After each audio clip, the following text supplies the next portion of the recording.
makanan telat biasanya. Bisa aneh gitu. Kurang lebih gitu, Bu. Oh, di Narisa daerah mana? Oh, Percamanik, Bu. anak Pecemanik ya? Baru reda. Ya, Kok tapi ini ini aneh kayak ya? yang mau hujan lagi tuh. Ini aneh ya, di Bandung bisa beda-beda. Beda-beda server. Beda-beda server. Beda kompleks, beda server gitu. Ya, Bu. Oke, kita masuk dulu ke Bayesian Network. Oke, Bayesian Networks ya. Sudah terlihat? Sudah, Bu. Oke. Eh, ini mungkin sebenarnya lebih ke cerita. Ya nanti kalau untuk teknisnya Bayesian Networks itu kalian tidak bisa sendiri. Jadi harus dengan ahli di bidang tertentu. Jadi nanti kalau kalian menangani misalnya untuk kesehatan, ya harus dengan orang kesehatan ahlinya. Kalau menangani misalnya data kependudukan, ya tentu nanti harus dengan orang yang biasa di demografi dan lain-lain. Oke, untuk Bayesian Networks ini ada 4 materi. Ini pendahuluan, pengenalan, kasus, kemudian nanti kita akan mengenal probability primer, Bayesian Networks, dan kemudian contoh Bayesian Networks dalam syndromic surveillance. Ini yang mungkin saat ini untuk surveillance untuk pandemi COVID ini sebenarnya dipakai juga di awal-awal pandemi. Dan mungkin sekarang juga varian baru Omicron, meskipun ya kita nggak tahu apakah masih ada yang masih rajin untuk membuat surveillance-nya atau tidak sekarang. Karena penyebarannya sudah tidak terduga sekarang. Oke, kita masuk dulu ke sini. Contoh awal Bayesian Networks ini biasanya contohnya dalam bidang kesehatan. Ini misalnya kalian dokter atau tenaga kesehatan. Dokter ya, karena yang mendiagnosis, ya, bukan tenaga kesehatan umum. Nah, misalnya akan mencoba menentukan apakah seorang pasien menderita pneumonia atau tidak. Ini ada beberapa gejala yang sudah diobservasi. Di pasiennya batuk, demam, kemudian kesulitan bernafas. Nah, ini kalau sekarang pneumonia-nya bisa pneumonia untuk yang COVID atau pneumonia biasa. Mungkin ya. Untuk kasus yang sekarang. Nah, kemudian ini kalian ingin menentukan apakah pasien memang menderita pneumonia, tapi kita belum yakin 100%. Jadi ada 3 gejala yang sudah tampak, tapi kita masih belum yakin. Sama seperti COVID juga dan flu juga. Kita kadang masih nggak yakin nih, ini beneran flu aja atau kalau ada yang paranoid, ini jangan-jangan saya sudah kena COVID nih, sudah ketularan COVID gitu. Nah, ini dokter pun, tenaga kesehatan pun, ini tidak bisa langsung 100% memastikan seseorang menderita pneumonia biasa atau COVID atau flu biasa. Jadi, yang kita hadapi adalah urusan dengan ketidakpastian. Nah, kemudian biasanya dokter kemudian meminta hasil X-ray. Nah, lalu misalnya hasilnya positif. Nah, ini semakin meningkatkan kepercayaan dokter tersebut bahwa pasien menderita pneumonia. Semakin yakin kalau pasien menderita pneumonia. Nah, kalau untuk COVID juga sama. Waktu itu di awal-awal COVID, kalau nggak salah di bulan Mei 2020, ada teman saya yang kebetulan waktu itu masih bisa perjalanan dari umroh kalau nggak salah, pulang ke sini, ternyata teman SMA saya, dia suami dan alhamdulillah anaknya tidak kena. Jadi dia dan suaminya kena COVID. Ya, khawatir karena habis perjalanan jauh dari luar negeri, kemudian kok gejalanya nggak enak nih. Akhirnya periksa X-ray, lalu ke dokter, dan ternyata benar. Hasil X-ray menunjukkan bercak-bercak putih, menunjukkan kalau pneumonia dan COVID. Seperti ini saya juga nih, waktu datang ke dokter. Jadi saya pertama datang ke dokter umum, dokter keluarga,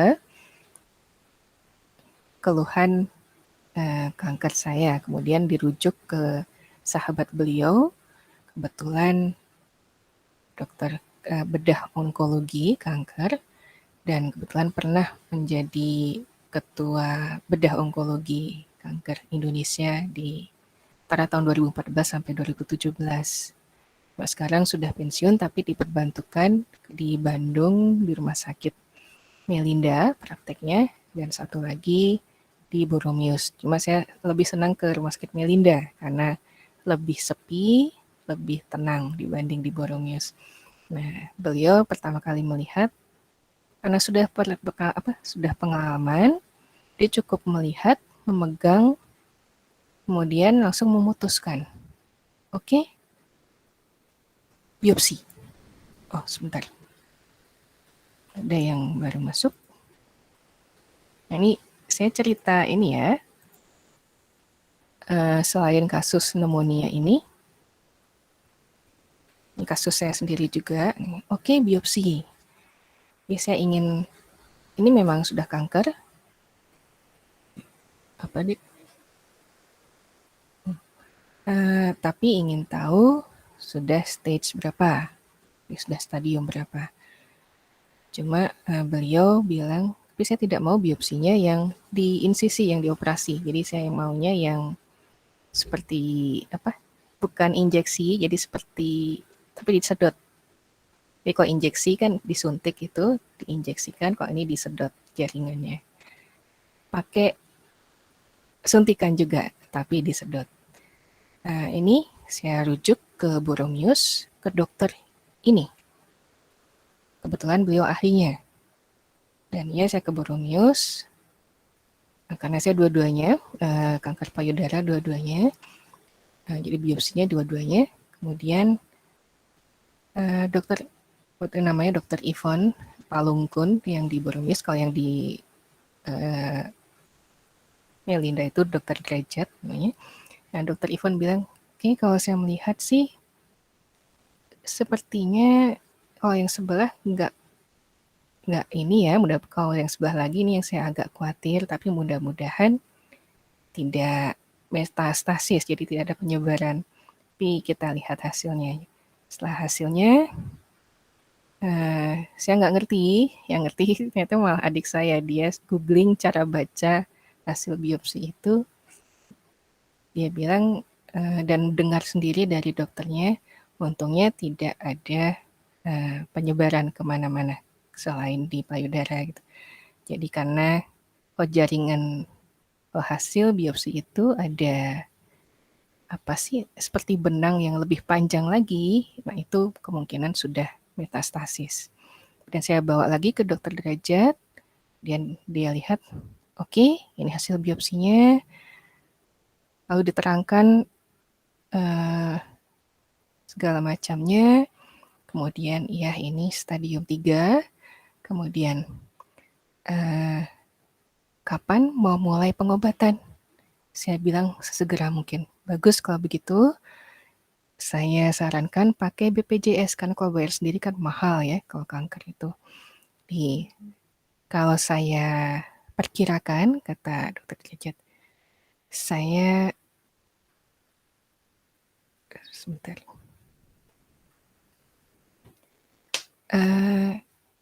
Ini cukup 6 kali kemoterapi, tapi 2 atau 3 kali kemo, jadi menunggu kering dulu itu lukanya dan mengecil kankernya, operasi pembersihan, kemudian kemo lagi 3 kali. Nah setelah itu terapi hormon. Jadi meskipun beliau ahli bedahnya spesialisnya bedah onkologi, tapi sudah bisa memperkirakan karena dari pengalaman beliau berpuluh-puluh tahun, oh kemoterapinya kira-kira segini. Kemudian operasinya di tahap yang ini.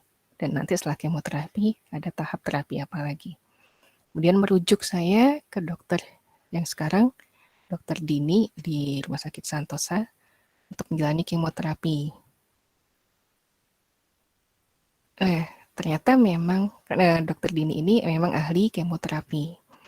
Dan ternyata kalau di Santosa saya harus menjalani lagi selain kalau biopsi kan sudah, saya harus menjalani lagi karena pas pegang perut saya, Dokter Dini, kok ada yang sedikit keras, khawatirnya liver saya juga sudah kena gitu. Jadi beliau minta saya tes juga, tes hepatitis B dan hepatitis C, tes darah, kemudian USG untuk melihat apakah ada massa tumor lain di organ tubuh yang lain di dalam. Dan ternyata hasilnya alhamdulillah tidak ada apa-apa. Di liver saya memang agak sedikit bengkak, membesar, tapi itu karena efek dari kankernya, bukan karena hepatitis. Jadi sebelum menjalani kemoterapi dan yakin kalau pernyataan dokter Derajat itu kemoterapinya cukup 6 kali, tapi di tengah-tengah dipotong operasi. Jadi beliau meminta hasil itu dulu, hasil USG dan tes darah itu. Dan ternyata memang benar, jadi beliau langsung oke, kalau gitu bisa kemoterapi. Kita lihat hasilnya.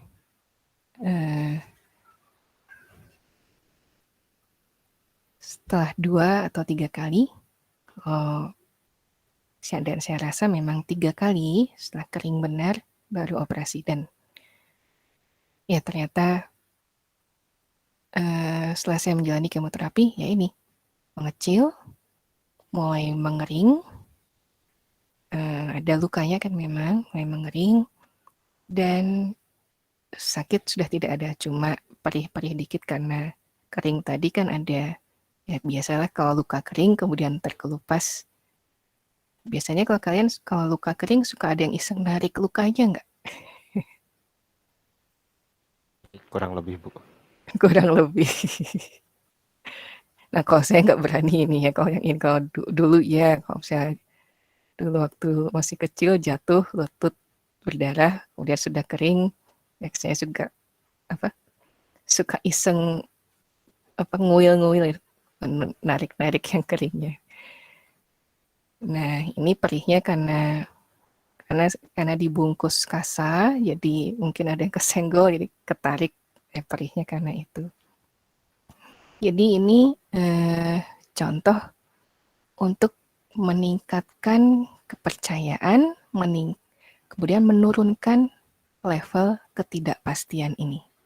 Di contoh ini pneumonia, kemudian contoh dari kasus saya sendiri mungkin untuk yang kanker.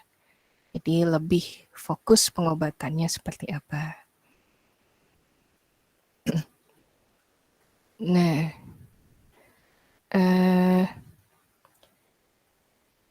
ini kaitannya atau istilah lainnya adalah reasoning with uncertainty.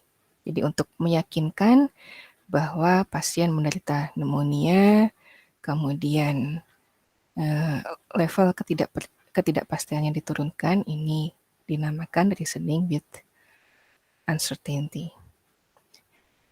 Nah, metodologinya untuk reasoning with uncertainty ini ada. Ini yang kita namakan Bayesian networks. Jadi ini metodologi atau metode untuk membantu apa sih alasan yang tepat untuk menurunkan level ketidakpastian ini. Bayesian Networks ini banyak membantu di aplikasi sekarang ini, terutama di dalam 10 tahun terakhir. Dan ini slide 2 tahun lalu, kira-kira 15 tahun terakhir ya. Jadi untuk aplikasi spam filtering atau text mining, nah ini Kominfo, saya tidak tahu apakah benar menggunakan ini atau tidak seperti sesuai janjinya, karena terus terang saya masih dapat SMS. Ada yang suka dapat SMS aneh-aneh nggak ke HP-nya? Lebih ke jarang ngecek, Bu. Oh, jarang ngecek. Oke. Kalau saya SMS kadang ada yang nawarin apa? Pegadaian, lelang, kemudian kalau undian, pekerjaan. Oke, undian ada Banyak, Bu. Tiap banyak. hari, Bu. Oh, itu tiap hari. Aduh, Iya, ganggu Bu. ya. Ganggu, Bu. Yang saya kaget itu yang ini. Ada yang nawarin pesugihan. Allahu Akbar. Oh, baru-baru ini apa, Bu? Mau numpang duit. Dia dari Malaysia, Bu. Oh iya, saya juga dapat Heeh. itu. Berapa hari yang lalu. Oh, itu ke semua jangan-jangan ya? Yang aneh tuh yang nawarin yang hal-hal gaib. Itu, aduh, berani ya. Ampun. Kemudian untuk speech recognition, pengenalan suara. Ini misalnya suara milik siapa, jadi mungkin kalau saya nggak tahu kalau di Indonesia, kalau mungkin ada yang sudah melihat film-film di luar, penelusuran ini suara siapa, suara misalnya kriminal yang harus dikejar. Kemudian untuk aplikasi robotika, lalu sistem diagnosis, kemudian syndromic surveillance. Nah, ini yang terpakai sekali sekarang. Nanti kita lihat terakhir di contohnya. Nah, Bayesian Networks ini untuk pneumonia. Jadi kira-kira ini pneumonia ada banyak faktor yang membantu menunjukkan kalau memang pasien menderita pneumonia. Jadi gejalanya, kemudian gejala yang terlihat maupun yang tidak. Misalnya dari level gas dalam darahnya, kemudian historinya, riwayat penyakitnya, apakah memang pernah kena. Jadi kalau sudah pernah kena, bisa kemungkinan kena lagi. Atau baru. Kemudian radiologi, jadi X-ray-nya, positif atau negatif. Kemudian kalau ini pemeriksaan dari perawat, suster, batuk, suara nafasnya seperti apa, kemudian komplainnya apa saja yang disampaikan, lalu apakah ada ketidaknyamanan di abdomennya, kemudian pemeriksaan abdomennya, perut dan dada seperti apa, lalu karakteristik sakitnya seperti apa. Ya, ada kemungkinan saat bernafas juga sakit. Kemudian hasil pemeriksaan labnya seperti apa, level albuminnya dan lain-lain. Kemudian tanda-tanda vital yang terlihat, rate nafasnya seperti apa, apakah cepat sekali atau lambat, kemudian suhunya, lalu tekanan darahnya, detak jantungnya seperti apa, lalu ini level SP2-nya seperti apa. Nah, ini dari nakes dan diagnosis dokter dan pengalaman kedokteran yang menunjukkan gejala-gejala pneumonia itu apa saja. Yang kemudian dinyatakan kalau di Bayesian Networks ini nanti dinyatakan dalam probabilitas. Tapi variabelnya Kalau dulu kita belajar probabilitas primer, variabelnya bisa random. Nah, ini yang dipakai sebagai elemen dasar dari probabilitas. Mungkin dulu ingat contoh di probabilitas dan statistik. Masalah koin, kepala, atau ekor. Kemudian kita masuk sedikit ke variabel random boolean. Jadi ada tipe paling sederhana dari variabel random. Ini adalah boolean. Jadi yang kita ambil adalah nilai benar atau salah, true atau false. Nah, jadi yang kita pikirkan eventnya, kejadiannya terjadi atau tidak. Misalnya, ini contoh-contoh probabilitas umum. A adalah variabel random boolean. A mendapat kepala saat membalik koin. Sekarang mungkin kita nggak sedang membalik koin apapun ya. Kemudian A hari ini akan hujan. Kalau di Bandung kebetulan sudah terjadi. Jadi probabilitasnya sudah 1 ini kalau di Bandung. Di beberapa daerah, saya nggak tahu, mungkin ada yang nggak hujan juga. Kemudian misalnya terdapat sebuah typo di slide ini dan slide selanjutnya. Saya nanti tolong kalian kalau misalnya ada yang teliti bisa ngecek. Kalau saya terus terang sudah nggak ngecek lagi apakah saya ngetiknya typo atau enggak. Nah, probabilitas kita bisa menulisnya seperti ini. Probabilitas A sama dengan true atau benar, berarti probabilitas A itu sama dengan benar. Jadi kita bisa menuliskan kan singkat seperti ini. Mungkin saya tidak akan menuliskan lagi menjelaskan lagi definisi probabilitas. Nah, mungkin bisa diingat kembali dulu kalau probabilitas A benar kira-kira segini misalnya, kemudian untuk yang salah kira-kira segini. Jadi jumlah antara yang benar dan yang salah itu adalah 1. Nah, kemudian di Bayesian Networks kita mengenal probabilitas kondisional. Jadi sebelum nanti kita akan melihat lebih lanjut, ada notasi seperti ini. P dalam kurung A sama dengan benar, lalu B sama dengan benar. Ini artinya adalah dari semua hasil dengan B adalah benar, juga memiliki A yang benar. Nah, mungkin ini bingung, jadi kita baca seperti ini. Probabilitas A itu terkondisi pada B, atau probabilitas A diberikan B. Jadi, A ini akan benar kalau B-nya benar. Jadi ini kondisional. Misalnya ini contohnya, H di sini gejala sakit kepala, sedang sakit kepala. F ada gejala flu. Nah, misalnya probabilitas H sakit kepala ini 1/10 untuk H yang benar, lalu flu itu 1/40 untuk yang benarnya. Nah, di sini kemudian probabilitas H sakit kepala itu benar kalau F-nya, kalau punya flu benar, jadi ini probabilitasnya setengah.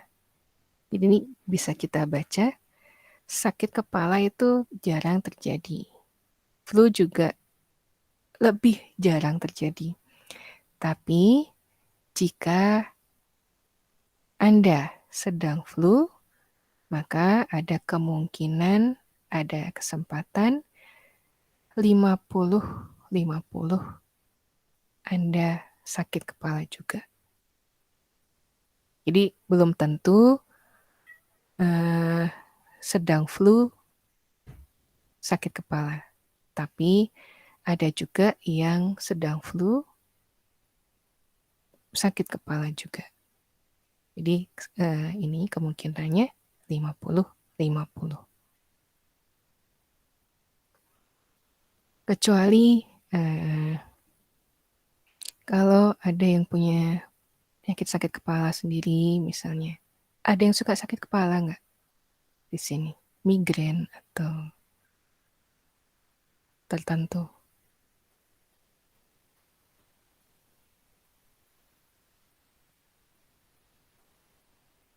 Kalau sedang banyak tugas, begadang terus, ada yang suka sakit kepala nggak?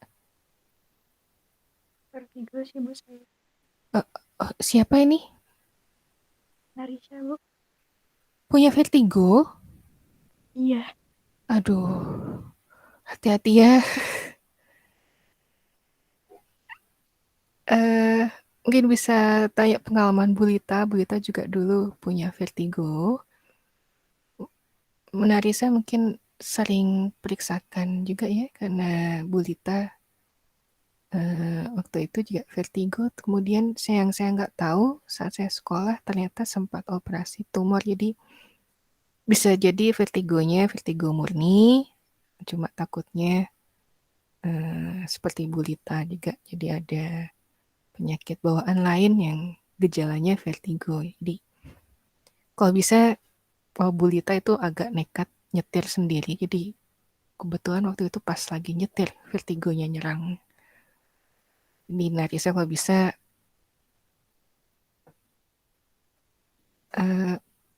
mungkin karena itu orang tua Narisa lebih sering nganter ya, jadi agak khawatir karena vertigonya.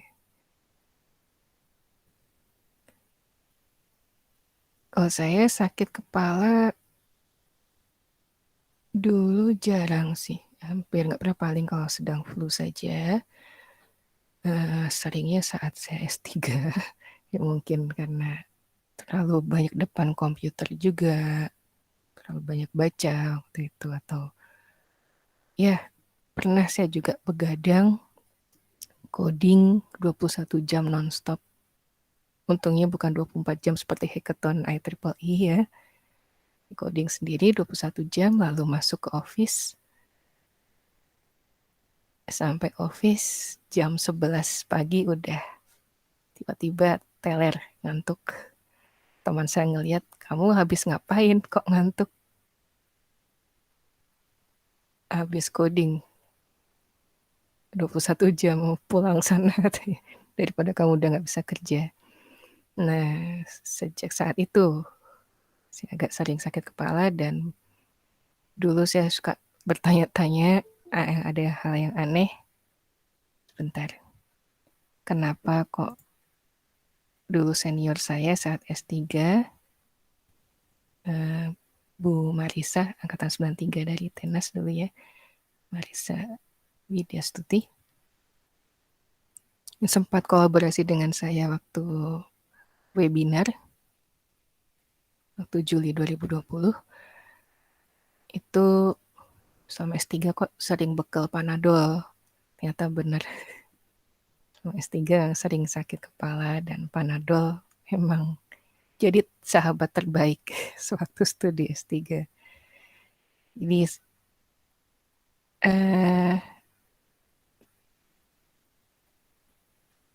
selama kalian ini saya lebih banyak juga ngomong ke masalah kesehatan. Selama tidak ada masalah dengan sakit kepala, jagalah itu. Mungkin nanti akan ada saat juga, misalnya saat masuk dunia kerja, ya, tapi kalau bisa ya jangan sampai ya. Mudah-mudahan tidak terjadi. Cuma kalau flu seperti ini mungkin biasanya suka diiringi juga dengan sakit kepala, tapi ada juga yang tidak diiringi dengan sakit kepala, malah diiringi dengan batuk dan pilek misalnya. Ada juga yang batuk aja, atau ada juga yang pilek aja. Nah, kemudian dari probabilitas kondisional, ini ada distribusi probabilitas bersama. Jadi kalau tadi tandanya kan ini, kalau sekarang tandanya pakai koma. Jadi kalau P dalam kurung A sama dengan benar, koma B sama dengan benar, berarti probabilitas A sama dengan benar dan B juga benar. Jadi misalnya ini,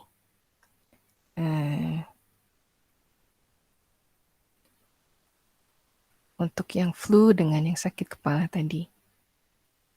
Jadi untuk yang ini sebenarnya kasus yang ini sebelumnya. Nah, tandanya yang ini. Kemudian kalau misalnya masuk ke probabilitas bersama, kita bisa nyatakan notasinya seperti ini.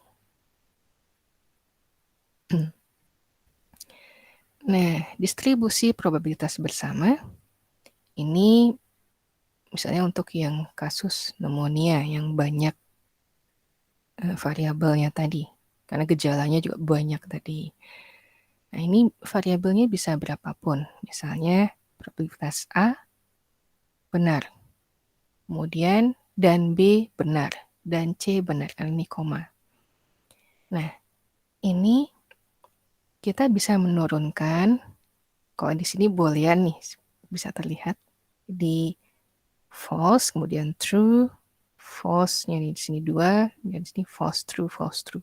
Di 000, 001, 010, kemudian dari hubungan masing-masing, misal ada pernyataan gejala A salah, gejala B, dan gejala B salah, dan gejala C salah. Probabilitasnya ini 0,1. Lalu kalau yang pernyataan kedua, gejala A salah, gejala B salah, tapi gejala C benar, ini probabilitasnya 0,2. Dan seterusnya sampai habis. Ini probabilitas semua ini, dari atas sampai bawah, ini jumlahnya harus 1. Jadi masing-masing ada levelnya sendiri. Kalau kita jumlahkan dari atas sampai bawah, itu 1.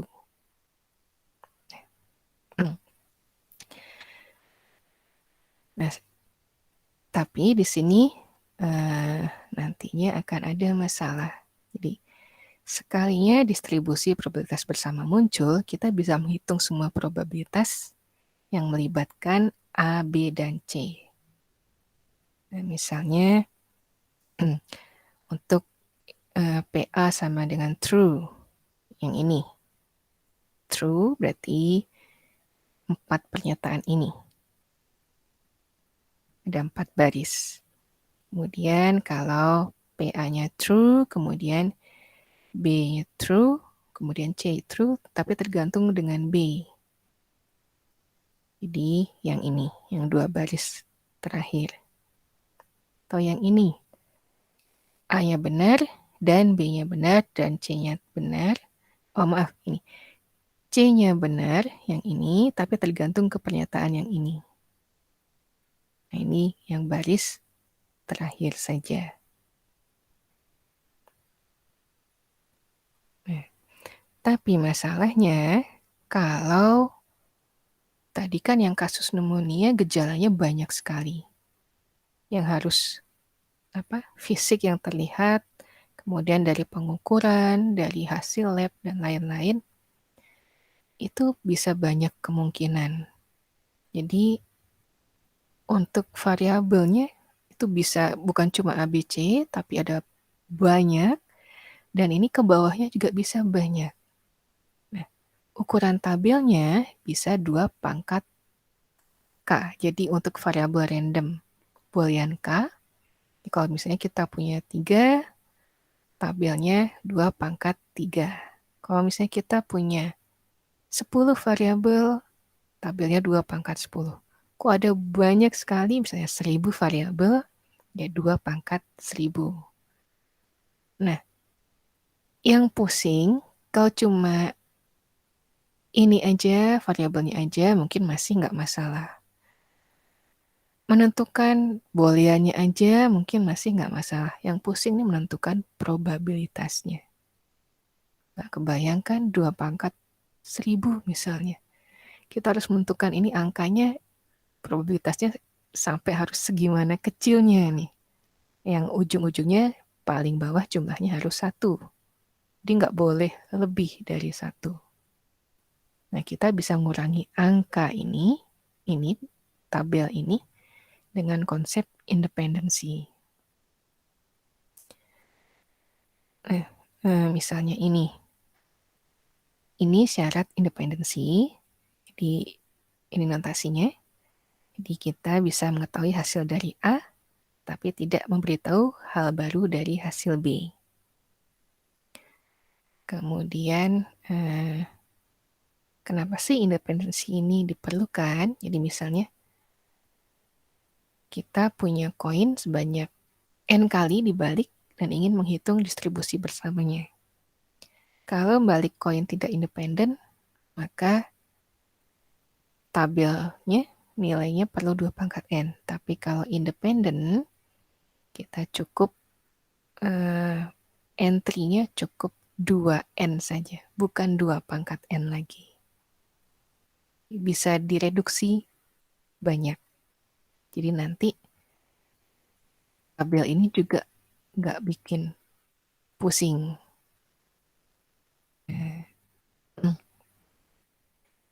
Karena tadi ada probabilitas kondisional, maka independensinya juga kondisional. Jadi harus dihubungkan dengan masalah kondisional tadi.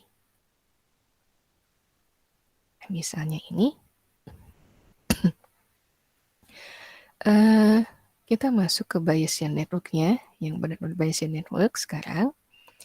Di Bayesian network itu terdiri dari graph, acyclic, jadi acyclic is siklus, acyclic yang terarah, directed acyclic graph. Misalnya contohnya seperti ini. Yang A kemudian berarah ke B, lalu B ada arah ke C dan D. Lalu setelah itu kita set tabel untuk setiap node ini, node A, node B, node C, node D pada graf ini.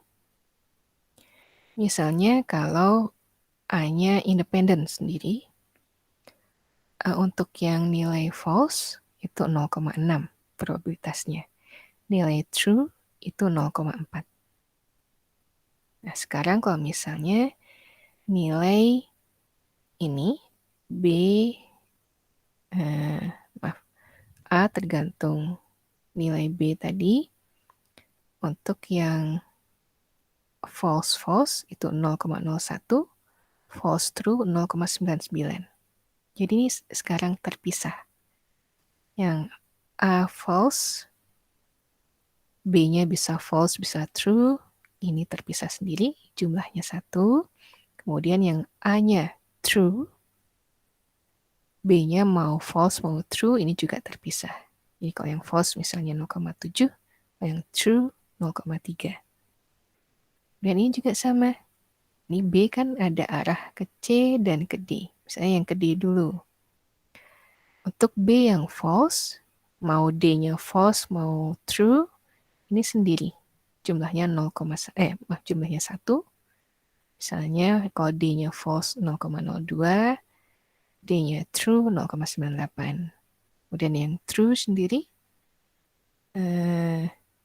ini kalau false D-nya 0,05, probabilitasnya kalau true 0,95. Ini sendiri. Jadi tergantung nilai B. Tergantung pernyataan B, true. Ini nilainya 1. Kemudian kalau sekarang arahnya ke C, tergantung dari pernyataan B yang false, ini jumlahnya 1. Kalau C-nya false, probabilitasnya 0,4. Kalau true 0,6. Dan ini juga sama.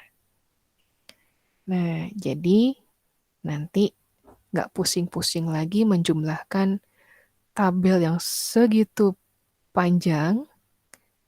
Kita nggak pusing nentuin, oh ini 0,0001 misalnya. Ini 0,0085. Nggak perlu seperti itu, jadi nanti jumlahnya harus 1 totalnya. Jadi kita bisa misah-misah.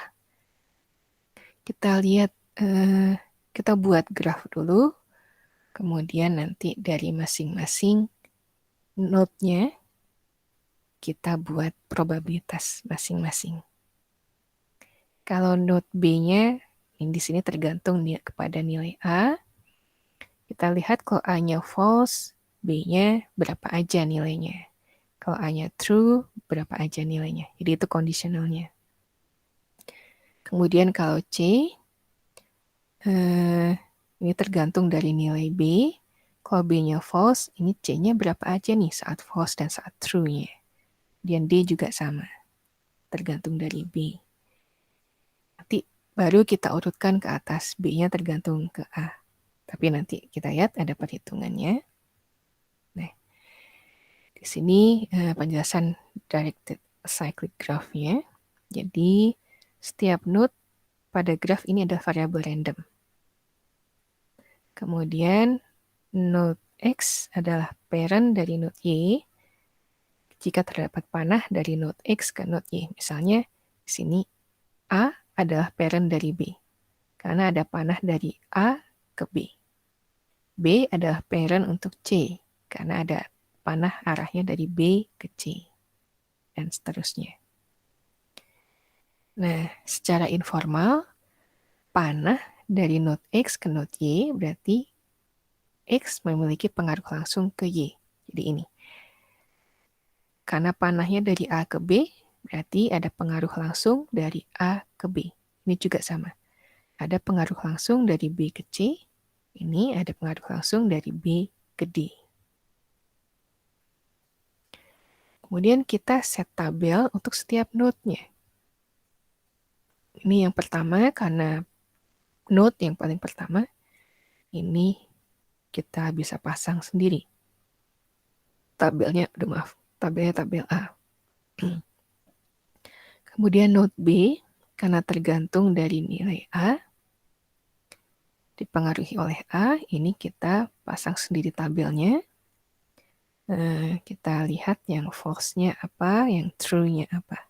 Tapi ini sendiri-sendiri.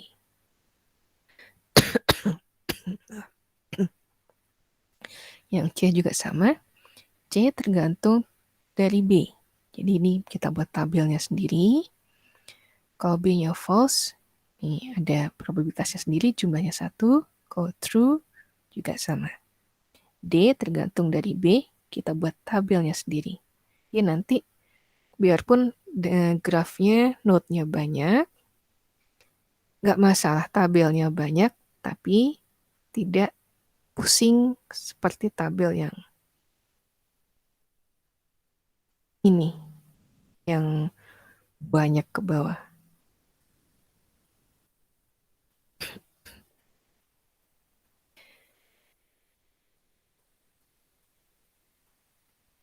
Nah, ini nanti probabilitasnya untuk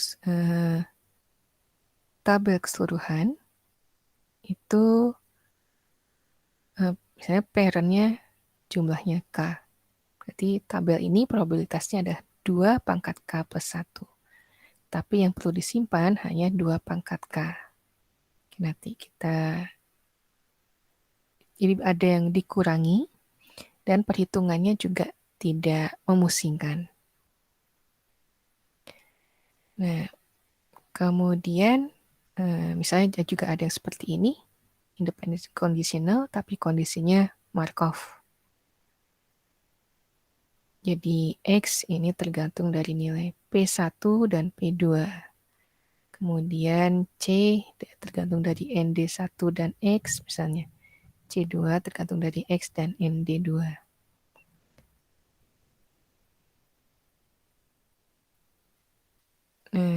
Mungkin ini bisa saya skip. Perhitungannya ini nanti jadinya seperti ini. Jadi misalnya kita ingin menghitung probabilitas kalau A-nya benar, B-nya benar, C-nya benar, dan D-nya benar. Ini hubungannya dan semua. Berarti nanti tinggal kita kalikan saja. Untuk yang A, kalau benar, tadi probabilitasnya 0,4. B, kalau benar, Tapi ini karena tergantung dari nilai A, probabilitasnya 0,3. C benar, tapi tergantung dari nilai B yang benar. Nilainya 0,1. Kemudian D benar, tapi tergantung dari nilai B yang benar, nilainya 0,95. Ini semua dikalikan. Jadi nanti probabilitasnya hasilnya sama seperti tabel yang panjang dan lebar itu, tapi perhitungannya lebih mudah di sini. Dia cukup mengalihkan seperti ini. Hasilnya sama probabilitasnya.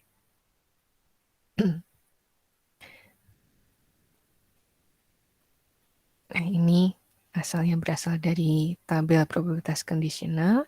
Kemudian hubungan ini didapat dari bentuk struktur grafnya. Nah, dan ada juga inferensi. Jadi kita menggunakan Bayesian network untuk menghitung probabilitas. Ini disebut inferensi. Nah, misalnya ada diagnosis punya pneumonia. Gejalanya batuk benar, kemudian demam juga benar. Tapi ini hubungannya bukan dan, tapi yang tergantung dari sebelahnya. Kemudian ada kesulitan,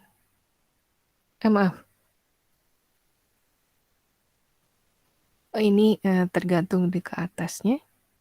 Kemudian batuk benar dan batuk benar.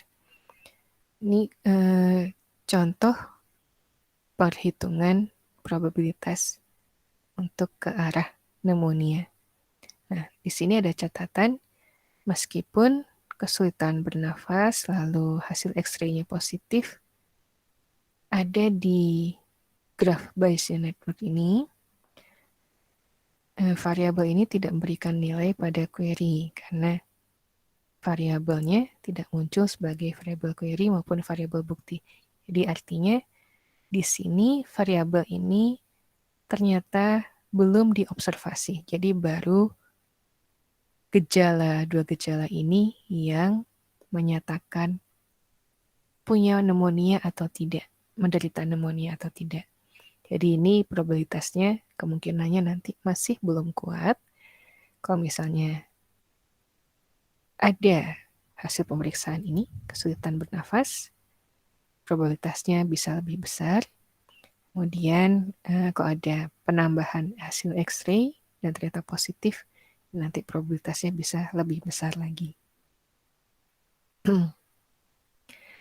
Nah, inferensi ini, jadi inferensi ini kita bisa tanda kutip membuang yang belum diobservasi. Nah, ini bisa dilakukan kalau grafnya ukurannya kecil sampai menengah. Kalau grafnya atau networknya besar, ini waktunya bisa sangat lama.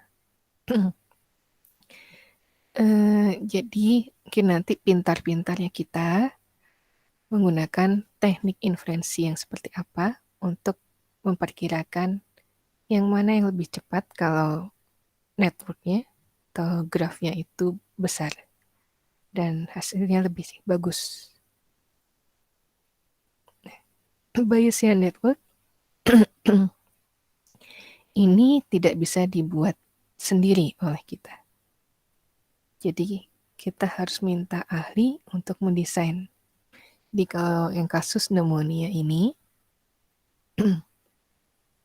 kita harus minta bantuan ahli dokter paru untuk menentukan node yang paling atas. Jadi untuk menentukan struktur dari Bayesian network, maaf, kita harus bertanya langsung nih ke ahlinya, mana sih node yang paling atas kemudian nanti bisa diturunkan ke bawah, misalnya ke hasil observasi awal, kemudian nanti ada tambahan ke bawah lagi, hasil pemeriksaan fisiknya, kemudian ke bawah lagi hasil pemeriksaan labnya. Labnya ada yang gas darah dan ada yang darah saja misalnya, atau yang X-ray. Kalau misalnya bukan dalam bidang kesehatan, misalnya dalam hal demografi kependudukan, kita bisa menggunakan informasi sensus misalnya. Atau kalau misalnya kasus lain yang menggunakan teknik wawancara, itu juga dinamakan informasi sensus. Atau juga menggunakan data. Jadi kita bisa menggunakan perkiraan atau estimasi dari data atau kombinasi ketiga cara ini. Jadi saya dari yang kasus pneumonia, dari ahlinya iya, dari sensusnya iya, dari datanya iya. Atau yang paling kelihatan sekarang, COVID, dari ahli, karena waktu awal-awal dulu, ahli pun belum mengerti benar. Karena dulu awal-awal kita masih ketakutan ya. Nyemprot disinfektan mana-mana. Jalan-jalan pun disemprot, padahal jalan sebenarnya tidak perlu ya.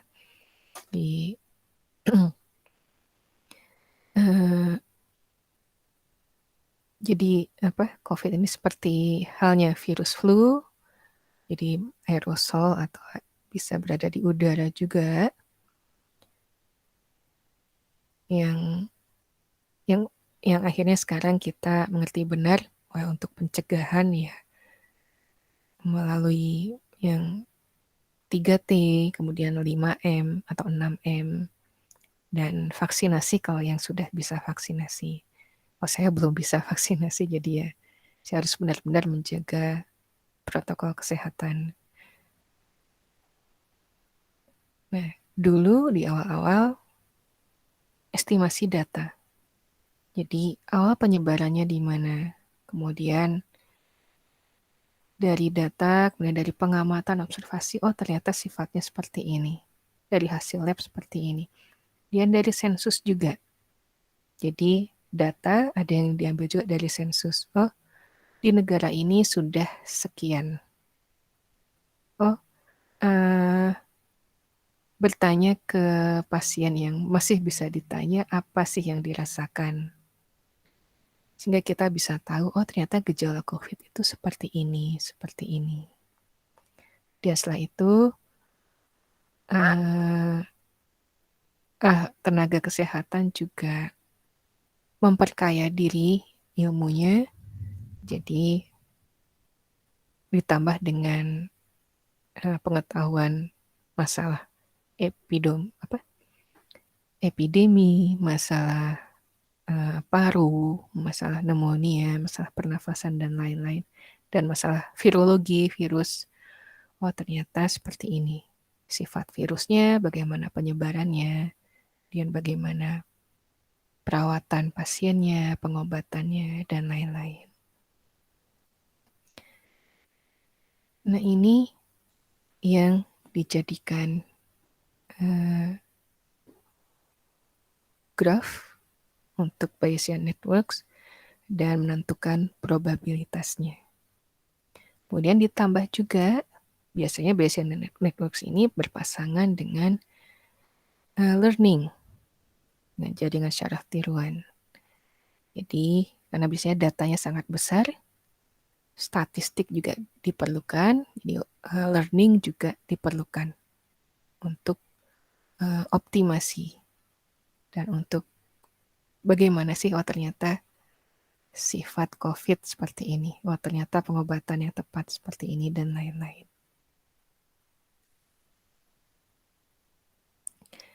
Nah, learning itu bisa dimulai dari misalnya pemodelannya. Misalnya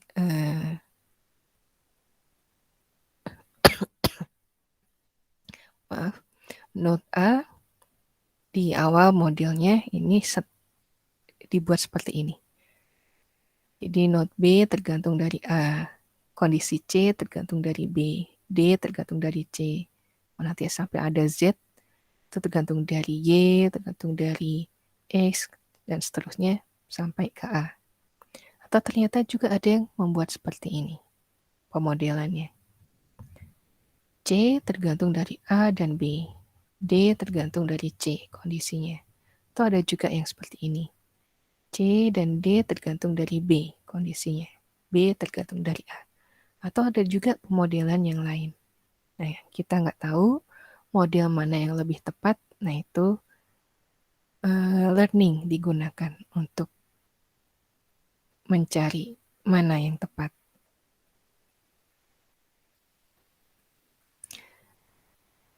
Kemudian statistik Bayesian ini kenapa bisa membantu?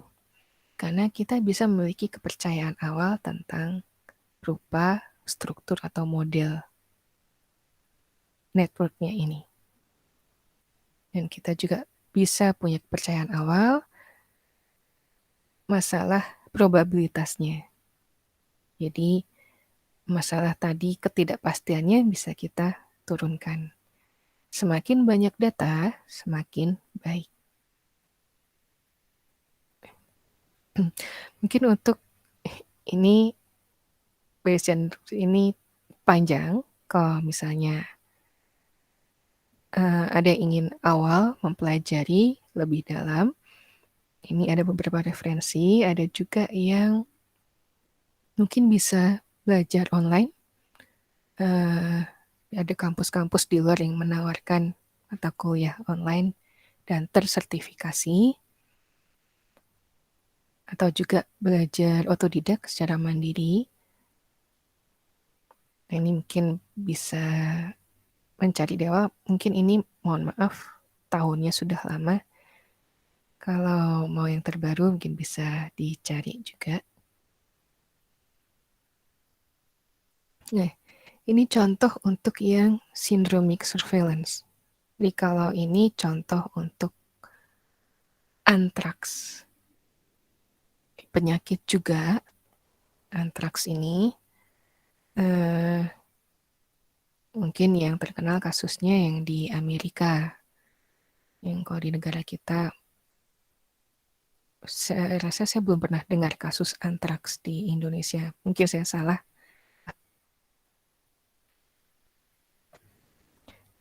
Nah, untuk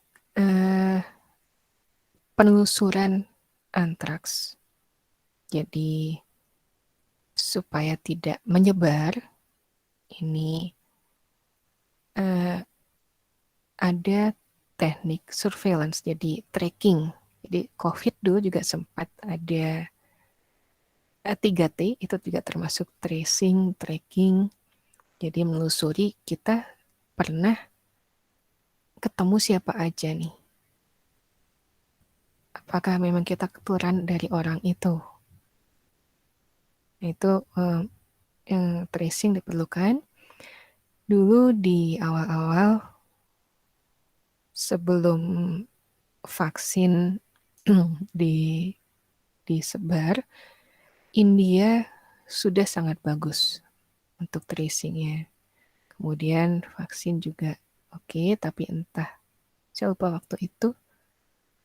Oh, karena masalah perayaan hari raya, saya lupa hari raya apa, berkumpul banyak orang tanpa masker, padat, dan tiba-tiba kasus India untuk COVID melonjak waktu itu.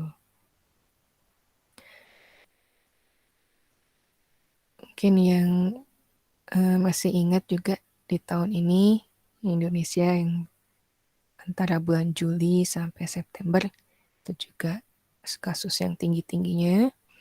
Ya, saya juga kehilangan 2 teman saya, kebetulan sama-sama alumni dari kampus Southampton, orang Indonesia keduanya. Yang satu dosen Unbra, Universitas Brawijaya. Satu lagi dosen apa namanya? Universitas 11 Maret Solo. Yang satu yang Brawijaya sepertinya tertular di Malang, karena waktu itu Malang memang sempat zona hitam. Kemudian tugas ke Berau dan tidak ada di sana di Berau. Jadi dimakamkan di Berau. Dan untungnya istrinya sama-sama alumni Southampton juga, istrinya dibolehkan datang ke sana untuk melihat pemakaman secara online. Jadi sempat menunggui saat masih sadar sebelum meninggal waktu itu. Teman saya yang Umbra itu, istrinya. Kemudian meskipun dari kaca, terpisah kaca, kemudian melihat saat sesak nafasnya juga, saat kesulitan bernafas sampai meninggalnya. Tapi untuk pemakaman itu tidak diizinkan ikut ke area pemakaman. Jadi petugas pemakaman video call dengan istri almarhum. Jadi bagaimana mulai proses dimasukkan ke peti, kemudian dibawa ke area pemakaman dan dimasukkan ke liang lahat. Untuk yang teman yang Universitas 11 Maret, ini kebetulan juga satu resource group dengan saya waktu itu saat kuliah di sana.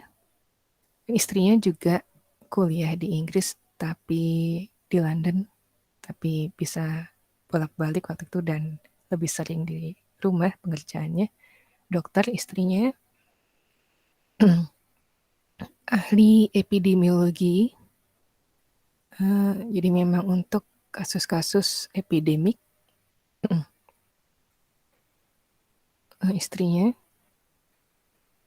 ketularannya teman saya itu kalau nggak salah kata istrinya, karena waktu itu sedang mempersiapkan juga bisnis dengan teman-teman alumni Universitas Telkom katanya suaminya. Ya, jadi ya memang tidak selalu di Solo, tapi juga kadang ke Bandung, kadang ke Semarang. Dan teman saya itu kebetulan punya komorbid diabetes. Dan memang belum divaksin waktu itu. Karena diabetesnya sudah tinggi. Nah, saat kena, anak-anaknya juga tiga-tiganya ikut kena dari ayahnya. Tapi anak-anaknya bisa di ruang rawat inap biasa, sementara ayahnya masuk ICU. Tapi istrinya tidak mengizinkan untuk dipasang ventilator. Jadi lebih memilih donor konvalesen karena menurut istrinya kalau ventilator itu kemungkinan untuk selamat dari banyak kasus itu hampir 0%. Nah, karena statusnya dokter dan kebetulan yang memegang ICU itu temannya, jadi istri teman saya ini bisa diizinkan masuk ke ruang ICU menemani suaminya. Dan saat itu memang saat tinggi-tingginya kasus di seluruh Indonesia, terutama di Pulau Jawa ya. Jadi dari 10 pasien di ruang ICU 10 orang, itu perawat nakesnya hanya 3 orang.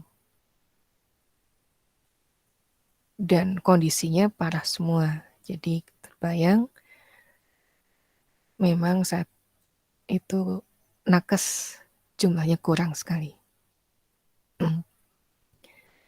Dan istri teman saya ini tidak seperti teman saya yang satunya melihat langsung suaminya Naza ya saat-saat meninggalnya, untungnya, bukan untungnya ya, tapi saat istri teman saya ini pulang untuk istirahat dulu, karena sudah jam 11 malam, pulang dulu, membersihkan tubuh dulu, untuk subuhnya balik lagi ke rumah sakit. Ternyata temannya sebelum subuh menelpon, suaminya sudah tidak ada. Cuma waktu itu kalau di Pulau Jawa, karena kasusnya sudah sangat tinggi, sempat kesulitan mencari relawan untuk memakamkan teman saya. Tapi untungnya dapat dan bisa dimakamkan di pemakaman keluarga, meskipun juga masuk ke dalam peti waktu itu. Ini yang sulitnya masalah tracing di Indonesia. Jadi kita kadang suka seenaknya, habis ketemu siapa, kadang kita juga nggak inget karena saking banyaknya ketemu dengan siapa. Terus saya juga ke rumah sakit, saya ketemu dengan siapa aja ya saya juga nggak inget karena banyak pasien. Kemudian ketemu siapa, yang siapanya ini ketemu siapa lagi, nah itu yang masih kurang di Indonesia. Nah ini ada contoh tracing untuk antraks.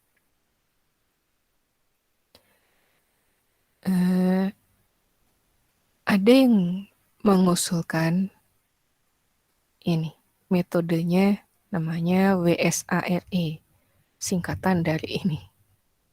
Jadi kadang kita programmer suka udah bingung namain hasil coding kita apa, program kita apa ya, namain aja ini. What's strange about recent events?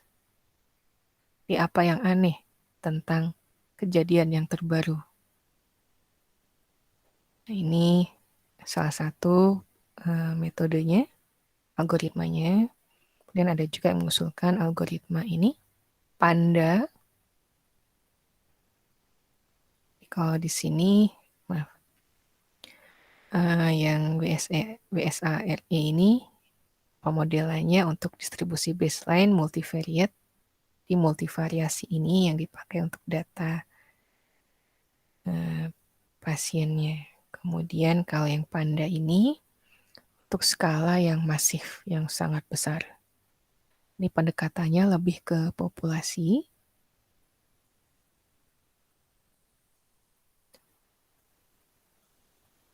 Ini yang Panda ini.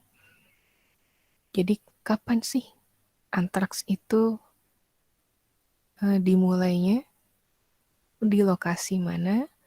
Kemudian ditelusuri kapan dan lokasinya, kemudian ditelusuri orang-orangnya di populasi yang terkena. Nah, strukturnya ini tapi didesain juga dan dinilai oleh ahli. Jadi tidak bisa lepas programmer sendiri. Parameternya ini didapat dari data sensus, data training, dan assessment ahli. Di ahli juga berdasarkan literatur dan pengalaman. Jadi nggak bisa sembarangan. Nah ini misalnya pemodelannya. Jadi untuk masing-masing gendernya apa, usianya, kemudian kode posnya, kemudian ini masalah gejalanya, dan nanti pengobatannya, treatmentnya seperti apa. Ini nanti bisa ditelusuri seperti di awal-awal saya biasanya memaparkan di pengabdian masyarakat ya untuk anak-anak SMA, SMK, dan guru-guru. Jadi ada aplikasi di awal-awal pandemi COVID ini memodelkan saat titik dimulainya dari Wuhan, kemudian perkiraan nanti penyebarannya kemana. Mungkin ada yang pernah juga main game. Dulu teman-teman saya juga ada yang main game apa ya? Saya lupa. Tapi intinya mirip dengan ini. Memperkirakan virus akan menyebar ke arah mana. Saya lupa nama gamenya. Nah ini karena sekarang juga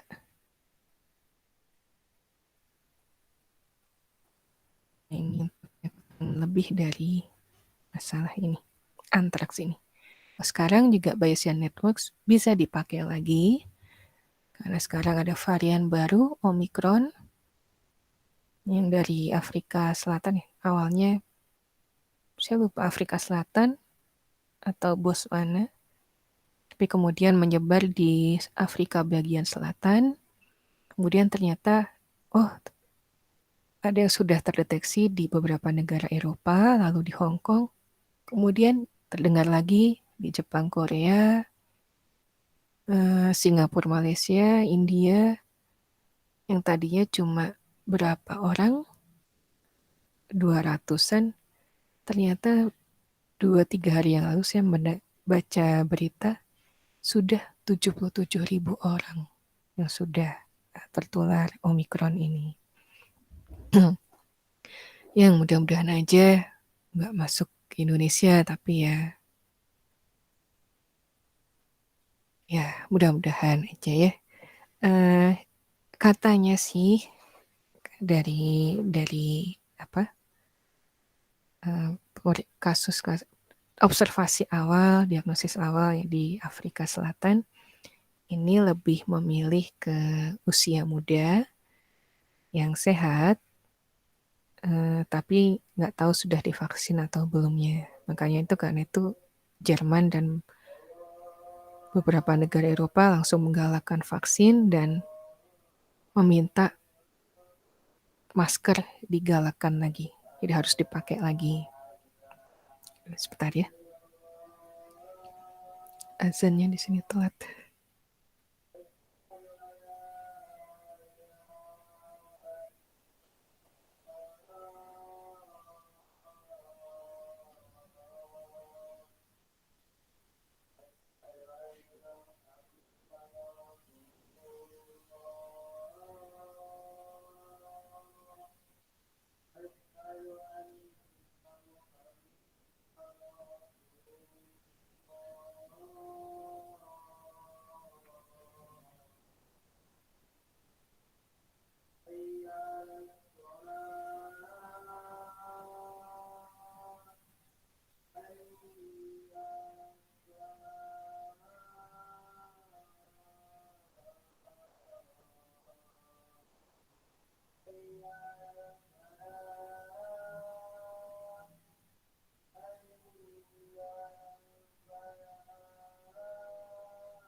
Oke.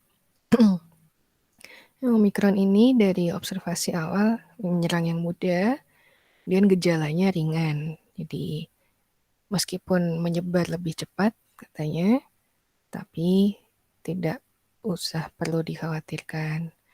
Tapi beberapa hari yang lalu juga sebelum berita yang ternyata sudah 77.000 orang ini, ternyata di Inggris sudah ada 1 kasus yang tertular Omicron meninggal dunia. Cuma kita belum tahu apakah ini sudah divaksin belumnya, kemudian usianya berapa, lalu riwayat perjalanannya seperti apa juga kita nggak tahu. Masih belum ada data yang lebih juga dari kasus yang meninggal ini, yang di Inggris ini. Ya, mungkin ini sempat pemodelan untuk penyebaran karena sebenarnya Omikron ini sudah dari Oktober tapi baru ramai di Desember ini, jadi mungkin sudah menyebar banyak dan tidak disadari tracingnya sudah agak telat, dan kita nggak tahu apakah masih sempat untuk memperkirakan seperti apa penyebarannya menggunakan Bayesian Network atau tidak ya. Mungkin ini untuk Bayesian Networks. Ada yang ingin didiskusikan dulu atau enggak?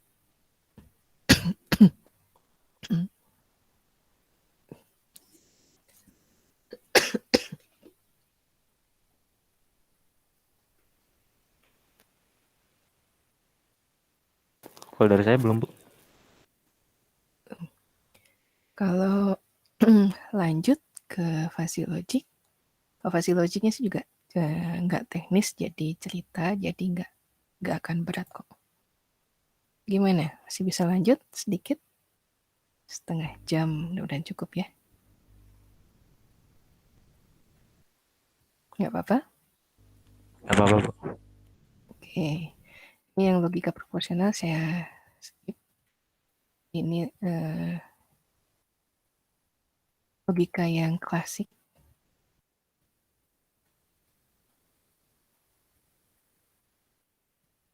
Kita lebih masuk ke sini. Sistem fuzzy. Nanti kita mengenal logika fuzzy atau fuzzy logic. Ini akan kita bahas pendahuluan, jadi pengertian latar belakangnya, kemudian dasar logika fuzzy, dan sedikit fuzzy inference system. Yang lebih panjangnya nanti untuk fuzzy inference system itu di minggu depan, karena ini lebih masuk ke teknisnya.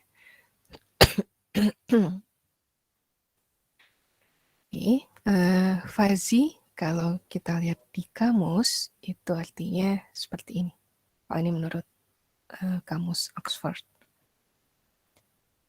Buram, samar-samar, nggak jelas, tidak terdefinisi secara tepat, membingungkan.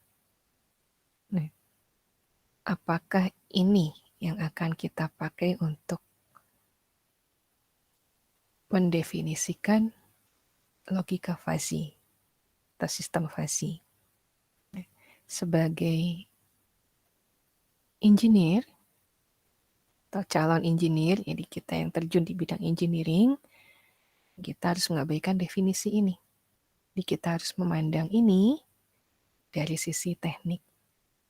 Jadi sistem fuzzy ini bukan logika yang fuzzy, atau fuzzy logic bukan suatu logika yang fuzzy, bukan logika yang buram, samar-samar, nggak jelas, bukan.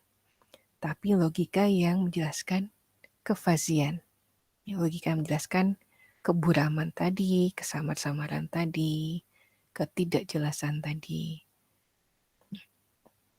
Ide dasar logika fuzzy ini adalah segala sesuatu hal itu mengenal atau memiliki derajat.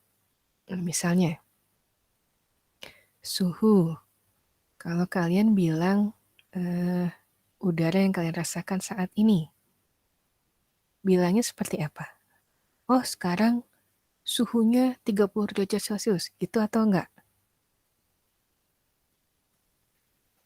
Tidak, Bu. Jarang, Bu. Seperti apa?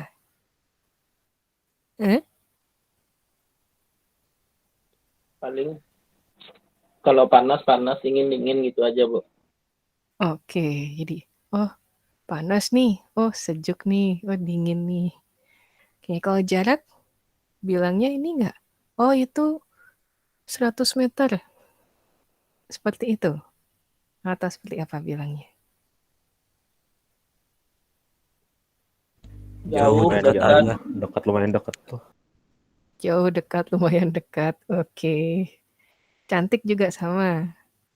Ganteng juga sama. Kebahagiaan juga sama. Jadi ini seluruhnya memiliki skala atau sliding scale tertentu. Masuk ke contohnya ini. Misalnya Gunung Bromo sangat indah. Menurut saya, misalnya. Menurut yang lain, sama indahnya atau enggak? Atau lumayan indah. Kemudian tetangga sebelah rumah agak malas. Nah ini skalanya seperti apa malasnya? Rajinnya seperti apa? Kemudian Bandung cukup dekat dengan Jakarta. Nah, sliding scale ini sering menyulitkan kita untuk membedakan apakah suatu objek merupakan anggota atau bukan anggota suatu kelas. Misalnya nih, kapan suatu bukit disebut gunung? Bukan bukit Teletubbies ya. Ada yang nggak pernah nonton Teletubbies. Ada yang nggak tahu. Saya nggak tahu bukit apa yang bisa dijadikan contoh ya. Karena mungkin beda ya, di Padang seperti apa, di Bandung juga seperti apa. Gitu. Atau ini, kapan suatu kolam disebut danau? Jadi kadang ada kolam buatan, saking besarnya itu disebutnya danau. Tapi kapan sih kolam itu disebut danau atau kapan disebut kolam aja? Di batasannya seperti apa?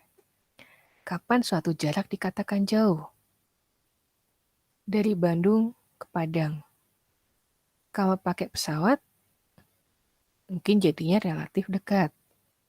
Kalau pakai bus ALS atau pakai nyetir kendaraan sendiri, mobil, wah udah kerasa jauhnya. Perlu nggak cuma sehari perjalanannya. Kayak pesawat bisanya 2 jam, man. Kemudian kalau pakai misalnya ke Jakarta dulu, ke Priok, kemudian pakai kapal ke Padang. Itu berapa hari juga. Atau misalnya ada yang nekat pakai motor, atau pakai sepeda, atau jalan kaki. Itu kerasa makin jauh. Di kapan sih dikatakan jauh? Kapan dikatakan dekat? Nah, ini yang melatar belakangi logika fuzzy. Jadi, logika fuzzy ini awalnya dibuat tapi sekaligus diabaikan di Amerika. Ini ditemukan di tahun 64 oleh Lotfizadeh di orang Amerika, tapi berasal dari Persia, dari Iran. Beliau baru meninggal di tahun 2017, jadi tanggal 6 September kalau nggak salah, jadi beberapa hari sebelum saya sidang S3 tanggal 11 September.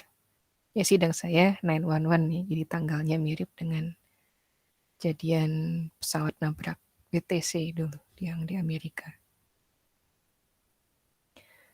Kemudian diabaikan, tapi diambil oleh Jepang dan dikembangkan jadi keuntungan, lalu dijual lagi ke Amerika. Mungkin yang bisa kita kenal paling kita kenal teknologi yang pakai logika fuzzy di Jepang itu adalah kereta cepat Shinkansen. Jadi untuk mengatur halus enggaknya jadi saat perlu cepat dan saat kereta cepatnya kok katanya itu saat ngerem nggak kerasa. Jadi itu yang dipakai adalah teknologi logika fuzzy-nya saat pengeremannya. Nah, inti logika fuzzy adalah memetakan ruang masukan atau input space ke ruang keluaran ke sini. Berbasis urutan pernyataan if-then yang disebut aturan atau rule. Nah, ini proses inferensi fuzzy-nya. Jadi ada beberapa aturan if-then itu kita buat. Kemudian dievaluasi secara paralel, urutannya nggak penting. Nah, aturan if-then-nya ini dikumpulkan dari berbagai kepakaran manusia. Logika fuzzy ini merefleksikan cara berpikir manusia. Jadi memodelkan human sense of words. Jadi tadi misalnya, oh sekarang suhunya panas, oh dingin, oh sejuk. Nah itu human sense of word-nya kita petakan ke dalam bentuk matematis. Kemudian nantinya itu memodelkan cara manusia mengambil keputusan, lalu juga memodelkan cara mengenali sesuatu yang terlihat dan terdengar, dan mencerminkan fungsi otak. Misalnya untuk mendeteksi warna atau membedakan fenomena. Ini beberapa manfaat logika fuzzy menurut Bart Kosko. Ini misalnya untuk ahli pengambil keputusan, atau untuk kendaraan cerdas, atau untuk robot seperti manusia misalnya. Kemudian ini proses inferensi fuzzy yang nanti akan kita bahas lebih detail minggu depan. Jadi dari input ke output ini ada black box-nya. Black box-nya ini isinya aturan. Aturannya ada term input, lalu ada term output. Nanti contohnya ini. Biasanya yang diberikan di contoh, kalau ada yang punya MATLAB dan ada tools fuzzy logic-nya, bisa dibuka contohnya ini. Nah, untuk dasar logika fuzzy, kita kenal dulu himpunan fuzzy. Jadi, himpunan fuzzy adalah himpunan tanpa batasan yang terdefinisi dengan jelas. Kemudian, derajat keanggotaannya bisa cuma sebagian. Nah, biar lebih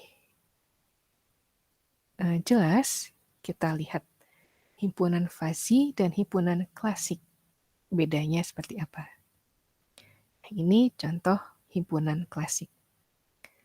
Hari dalam satu minggu. Misalnya ada Senin, Kamis, Sabtu. Yang di luar ini bukan hari dalam satu minggu. Jadi ini jelas. Ini hari dalam satu minggu, yang ini bukan. Nah sekarang, saya tanya dulu. Kalau hari Jumat itu weekend atau bukan?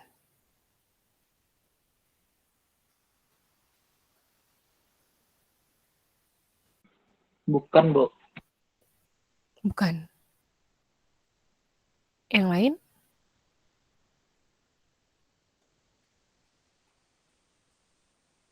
Bukan. Bukan juga. Tapi rasanya weekend bukan?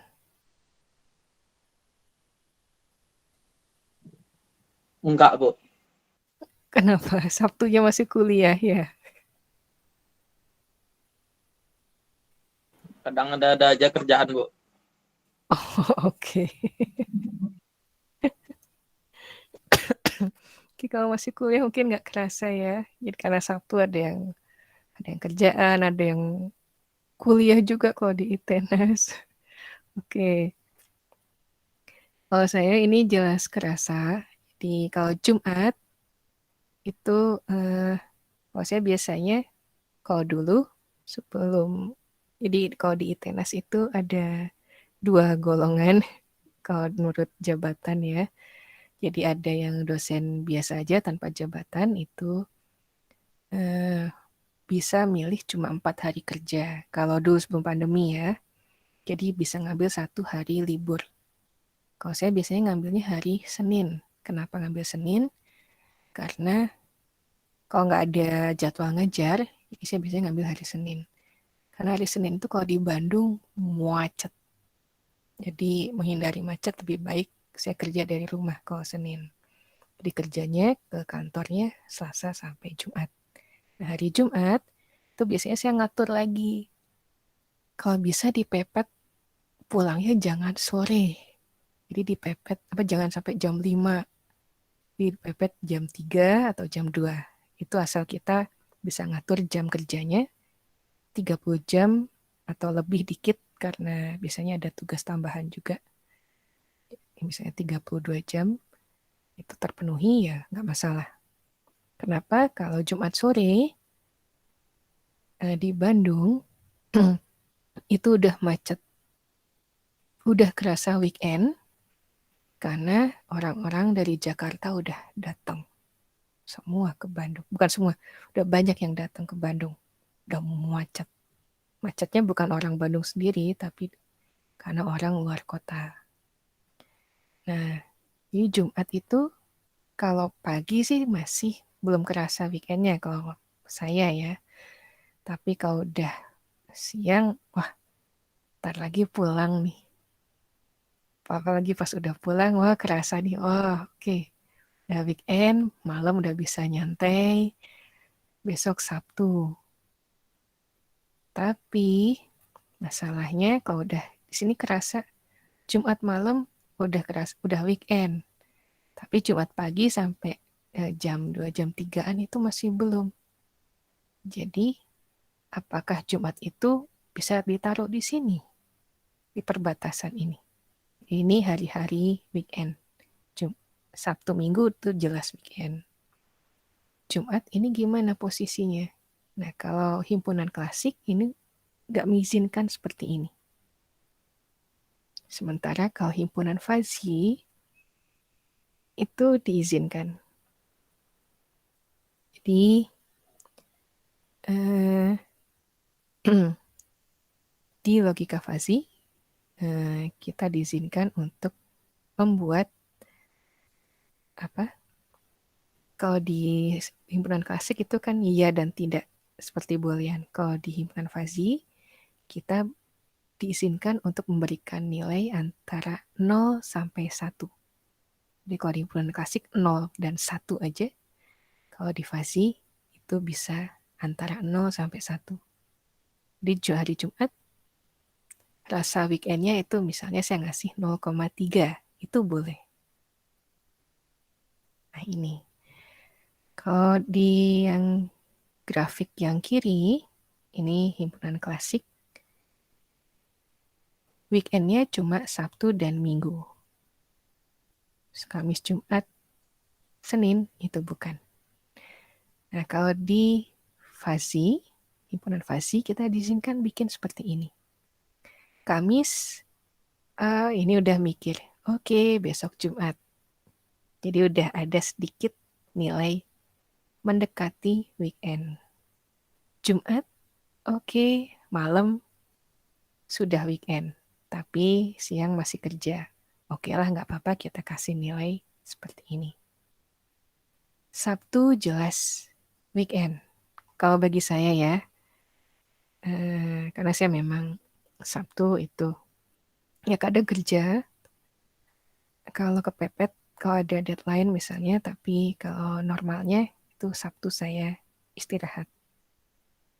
Hari Minggu udah berkurang rasa weekendnya, karena udah kepikiran besok Senin harus kerja lagi. Udah banyak tugas lagi yang menunggu. Dan Senin ini drop langsung ke 0, karena memang bukan weekend. Dan rasa weekendnya juga masih jauh dari Sabtunya. Jadi di sebelah kiri, ini absolut, iya atau enggak. Sementara yang sebelah kanan, kita diizinkan menjawab nilai antara 0, ini 0 sampai 1. Nah, ini grafiknya bisa kita plot dalam skala U continue. Jadi kalau yang himpunan klasik seperti ini, tajam. Kalau yang himpunan Fazi, kita bisa buat seperti ini, landai. Nah, fungsi di kurva masing-masing ini, untuk membentuk kurva ini kita sebut fungsi keanggotaan. Nah, ini contoh fungsi keanggotaan, misalnya kita definisikan orang yang tinggi, mungkin kita ambil standar tentara ya, mungkin 170 cm. Nah, kalau di himpunan klasik, 170 cm, oke, kita sebut tinggi. 169,9 cm. Disebut pendek, sakit hati enggak? Nah, kalau di himpunan fasi, kita diizinkan seperti ini. Jadi ada derajat keanggotaannya, di 169,9 itu masih bisa dianggap tinggi. Jadi nggak sakit hati amat seperti himpunan klasik ini. Oke, ini jenis fungsi keanggotaannya, di bentuk-bentuknya. Ini yang akan kita pakai, yang segitiga. Kita pakai minggu depan. Di fungsinya sederhana, perhitungannya juga sederhana. Yang lebih kompleks dikit, trapesium. Kemudian, ini yang kompleks bisa menggunakan Gaussian, atau sigmoid, atau polinomial, atau juga bentuk bell seperti ini. Nah, tapi, nah ini diambil dari Gaussian, yang bell ini. Kemudian ini sedikit operasi logika Boolean. Oke, mengingatkan kembali. Yang kita ambil untuk fuzzy, logika fuzzy adalah and, or, dan not. And ini mewakili fungsi operasi minimum, kemudian or mewakili maksimum, not mewakili 1 minus A. Kalau yang diberikan adalah nilai A. Nah, ini contoh grafiknya supaya lebih terlihat. Jadi kalau di operasi logika fuzzy, tadi yang N tadi minimum, kalau kita lihat ini A yang warna abu-abu, B ini yang hitam. Jadi yang kita ambil ini nilai minimumnya. Ini 0, dan ini nilai minimumnya yang bawah ini yang abu-abu. Nah, ini yang diambil. Ini juga sama, yang kita ambil yang minimumnya yang hitam, berarti ini. Ini minimumnya yang sama-sama 1 nilainya paling tinggi berarti di sini. Dan ini yang or maksimum, kita ambil yang maksimumnya. Ini sama-sama 0, berarti di bawah. Kemudian di sini abu-abu dan hitam, yang maksimumnya yang hitam, berarti kita ambil yang hitam. Kemudian yang hitam dan yang abu-abu, yang maksimum yang atas nih, yang abu-abu, berarti kita ambil ini. Lalu ini dua-duanya sama-sama nilainya maksimum, berarti kita ambil. Jadi ini A or B atau maksimum. Kemudian yang not, kalau ini seperti ini, berarti ini kebalikannya. Kalau di sini tinggi, berarti 1 dikurangi yang tinggi. 1 kurangi 1, 0. Atau mungkin terlihat juga di sini. Saya sampai sini aja ya kalau gitu. Yang selanjutnya minggu depan saja. Jadi yang minimum, ini kita ambil yang ini nih. Kemudian yang ini, perpotongan ini, kita ambil minimumnya ini, lalu ini, dan ini. Hasilnya seperti ini. Yang maksimum di sini, ini A dengan B, kita bandingkan, ini maksimum, lalu maksimumnya ini B, lalu ini. Dibentuknya seperti ini. Lalu di sini, not atau 1 kurangi A, berarti 1 misalnya di titik ini, 1 dikurangi ini.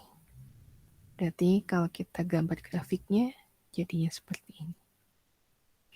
Mungkin sampai sini aja ya untuk hari ini, karena akan ada yang kuliah lagi. Minggu depan kita akan masuk ke aturan if then-nya. Oh, sedikit lagi, 2 slide lagi. Nah, ini aturan if then yang akan kita pakai untuk contoh ke minggu depan. Jadi, menggunakan aturan if then, tapi di tengah-tengah di yang if-nya, kita bisa menambahkan or atau and. Nah, ini nanti ini akan kita bahas minggu depan di fuzzy inference system. Jadi itu saja untuk logika fuzzy hari ini. Minggu depan kita masuk ke teknisnya, ke fuzzy inference system. Mungkin sebelum saya akhiri, ada yang akan didiskusikan dulu? Atau ada yang ingin ditanyakan dulu? Kalau dari saya belum ada, Bu. Oke, yang lain? Tidak juga, Bu. Oke, gitu. Oke, sampai sini saja kalau begitu. Maaf ya, jadi dua materi yang diberikan. Terima kasih semuanya. Selamat sore. Assalamualaikum warahmatullahi wabarakatuh.